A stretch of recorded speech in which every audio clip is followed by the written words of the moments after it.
would that one mean without Makaira on the road? I know the bragging rights thing may have been a little overplayed, but to get all of that, what would that one mean for you guys?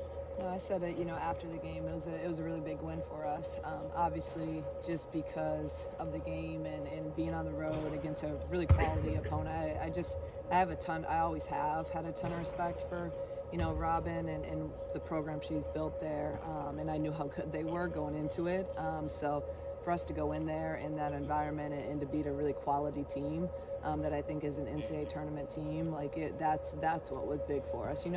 Yeah, we've had some wins, but that was obviously the best team that we have beat, and especially on the road. So I think it just means a lot for the program, for where we're at, where we're going, more importantly. We're still trying to garner some respect, and I think that we're just focused on trying to continue to get better and better, but happy for these guys because they've worked hard for it. I know you said you're still learning about this team after the game. What have you learned to this point about these guys? Yeah, I said they keep pleasantly surprising me. You don't know. It's our first through everything, right? It's our every single thing that we do. It's a first time going through it. Obviously, for me, leading this, this in this school and in this program, and then this team. So you have to go through stuff. You have to go through adversity. You have to go through how do they respond from this? How do they respond, when we're down a player and we're, playing a really good team on the road? How do they respond after a loss? How do they respond after a full break of finals? And then, I was not really looking forward to playing Missouri right off of finals, because that's always tough. So now going into tomorrow, how are they going to respond after a big win? Going into, Christmas break is looming. There's so many things, for me as the head coach and the leader, that I stress about, because I don't know yet, right? And you never really know, but just kind of getting that trust. But these guys have continued to really just remained poised, confident, and just really being present in the moment and taking care of the task at hand. How's Makaira doing? Do you anticipate her being back for the game, or are you gonna? What's that kind of look like? Yeah, she probably won't be back tomorrow. So my focus for her is to get her healthy and ready to go for Big Ten play, right? So, and that's kind of the plan going forward. Preparation-wise, you've had another game that was played at the same time on a Wednesday. Does that help, in terms of, adjusting? Because obviously there's a difference, in getting ready for a game like this at an odd time. No, I think that the school day game, obviously helped. We know we've been through it. That's why we're practicing a little bit earlier today, so then they have their normal rest time in between. So these guys will be ready for that. Obviously, Makaira's got all the stats, but what would that do for the rest of your team to see themselves kind of take in and absorb a bigger role without her, just confidence-wise or just feel on the court-wise? That's all we talk about, right? Is this a team, and I always tell them our strength is our strength, and that means we have strength in numbers, we have strength in production.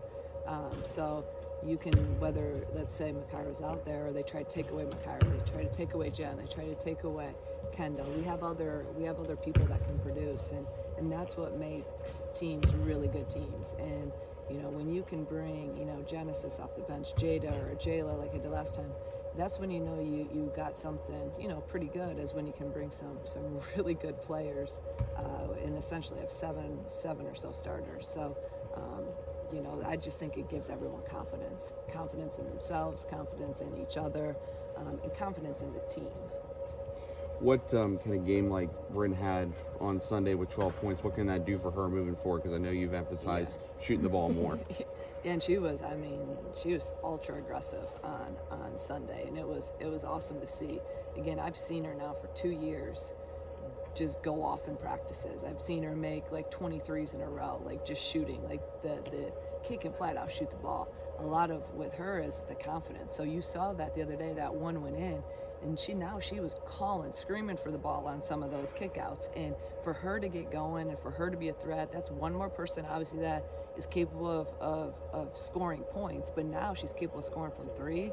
So it stretches the defense even more, and that's going to open up the floor even more. So we need her. We need her to continue to, number one, shoot it, because you got to shoot it to make it.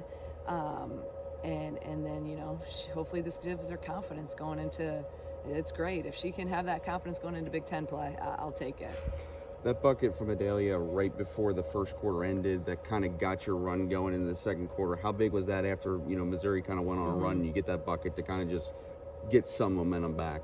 No, it was huge, and that's the thing that this team, again, you asked what I'm learning. It seems like in these games, like, we always have an answer. We've been finding a way to have an answer, whether that's a big bucket, whether that's a stop, which, we maybe didn't have. In Indiana, we made some, but down the stretch, we didn't make that shot or we didn't get that stop, So I think in some of these, even Butler, we didn't play perfect. It was pretty ugly, but we found a way and we made plays when we had to. And I think that's what I've really liked the last couple of games, is that time and place in the game where they know, and we talk about it a lot, like you have to sense they just went on a 16, like we have to get something good here.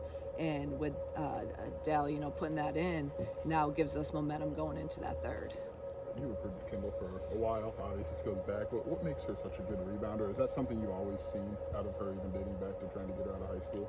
Yeah, first off, it means I'm probably not a good recruiter because we lost her and didn't get her, and I lost Jen and didn't get her. But we've always, through our last 6 years and this year, we've had good luck with kids that tell us no the first time, and then they come back to the second time. Aaron Whalen, Aaron Bradshaw, Genesis Bryant, Kendall. So she's just, I still think the sky's the limit for her, and I said it going into the Mizzou game.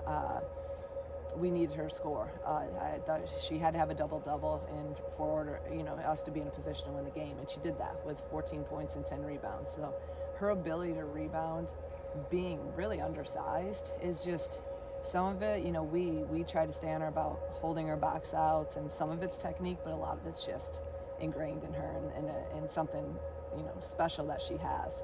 Now we're going to try to take that to another level, and then I keep saying it, but we got to try to continue to get her the ball in positions to score, because if she's scoring double figures now and we got her scoring a double-double, again, that makes us even better. Yeah, I know Genesis talked about, like, she kickstarts a lot of the Phoenix transition. Yes. How big is that just for what you guys want to do, and does that make her a good fit in your system? It's huge. Number one, because she can rebound. So we've always had, if you look at our system in the past, we've had, a 4 or 5 that's usually a really, really good rebounder. And then they're also usually very mobile. And Kendall, literally, she can play 40 minutes a game. She never stops running. So now she can rebound at that level. She can get it out and get it to our pushers really, really quick. And now she can sprint down the floor and either set our drags or, go post up. So she's a perfect fit when you look at from the 4, and obviously she's playing mostly 5 position. She's perfect fit for our system. And that's, again, why we recruited her the first time, because we knew that. To lead the Big Ten in rebounding at this point in the season, what's kind of been the key, not just getting it from Kendall, but also from other players this season? Rebounding's always, if you're going to be, like, we've been a top 25, defense rebound team in the country the past 6 years. So if you're going to consistently be a top rebounding team, it has to come from multiple people. So our point guards rebound well, and we usually are sending them back, but they're still rebounding well. Jen rebounds well. Makira rebounds well. Now you put Adalia, who's rebounding at an elite level right now, and I think kind of seeing, okay, I can get some easy buckets off of this. If I fly in there, I can get us extra possessions, and seeing the value in it and the impact it has on our team. She's even now, doing a better job of it. So when you have all those people, crashing hard and rebounding, that's what it takes. That's what it takes to be a top rebounding team in the nation. When Adalia kind of puts her head down and goes straight to the basket, what's kind of, is it just that initial step? What's kind of the key to her being able to get to the basket like she's able to? Yeah, no, it's a good point. I think she does. She has a really quick first step, and then just her strength. She's so strong, and she can, handle and tight areas, and then her just determination. Like, she's going to get there, and then it's either if it goes in or not, which more often than not it's going in. But no, her first step and her strength, she's pretty much unstoppable, just downhill and getting from point A to B downhill. So we got to continue to put her in those situations. And then as she continues to develop, like you saw, she hit a lot of jump shots on Sunday. So now if she, people are going to start switching out on her and trying to keep her, in front, well, now she's able to pull up and hit that mid-range pull-up. She's going to be really, really hard to guard.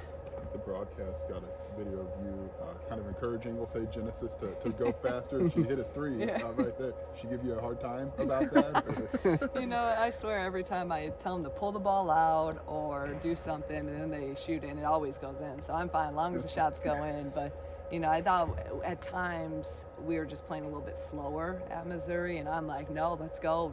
Run Phoenix, get into it. But I guess she won that battle because she hit the 3, so I'll take that all day. You guys good? Yeah. Yes.